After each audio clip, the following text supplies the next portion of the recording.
Hello, ഇന്ന് നമ്മൾ ചെയ്യാൻ പോകുന്നത് ഒരു മണി പ്ലാന്റ് ആണ് കേട്ടോ.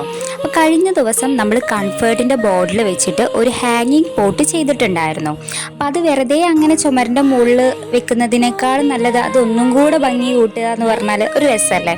അപ്പോൾ ഞാൻ രണ്ടും ഒന്നിച്ചായിരുന്നു ചെയ്തിട്ടുണ്ടായിരുന്നത്, പോട്ടും ഈ പ്ലാന്റും ഒന്നിച്ചായിട്ട് ചെയ്തിട്ടുണ്ടായിരുന്നത്. അപ്പോൾ ഒന്നിച്ച് വീഡിയോ അപ്ലോഡ് ചെയ്യാൻ കുറച്ച് ലെങ്ത്ത് കൂടിപ്പോയി. അപ്പോൾ നമ്മുടെ ഷോർട്സിൽ നമുക്ക് അപ്ലോഡ് ചെയ്യാൻ പറ്റാത്തത് കൊണ്ടാണ് ഞാൻ പോട്ട് വേറെയും പ്ലാന്റ് വേറെ ആയിട്ട് വീഡിയോ അപ്ലോഡ് ചെയ്യുന്നത്. കാണുമ്പോൾ നമുക്ക് ഭയങ്കര ബുദ്ധിമുട്ടുള്ള പരിപാടിയൊക്കെ ആയി തോന്നും കേട്ടോ. പക്ഷെ ചെയ്യാൻ ഭയങ്കര സിമ്പിളാണ്, നമുക്ക് പെട്ടെന്ന് ചെയ്യാൻ പറ്റിയിട്ടുള്ളൊരു ആർട്ടിഫിഷ്യൽ പ്ലാന്റ് ആണ്. ഫൈനൽ ലുക്ക് എനിക്ക് ഒരുപാട് ഇഷ്ടപ്പെട്ടു, നിങ്ങൾക്കും ഇഷ്ടമാവും. അപ്പോൾ തീർച്ചയായിട്ടും ട്രൈ ചെയ്ത് നോക്കുക, രണ്ടും ട്രൈ ചെയ്ത് നോക്കുക. പിന്നെ നമ്മുടെ ഈ വീഡിയോ ഇഷ്ടപ്പെട്ട ലൈക്ക് ചെയ്യാനും ഷെയർ ചെയ്യാനും കമൻറ്റ് ചെയ്യാനും സബ്സ്ക്രൈബ് ചെയ്യാനും മറക്കരുത്.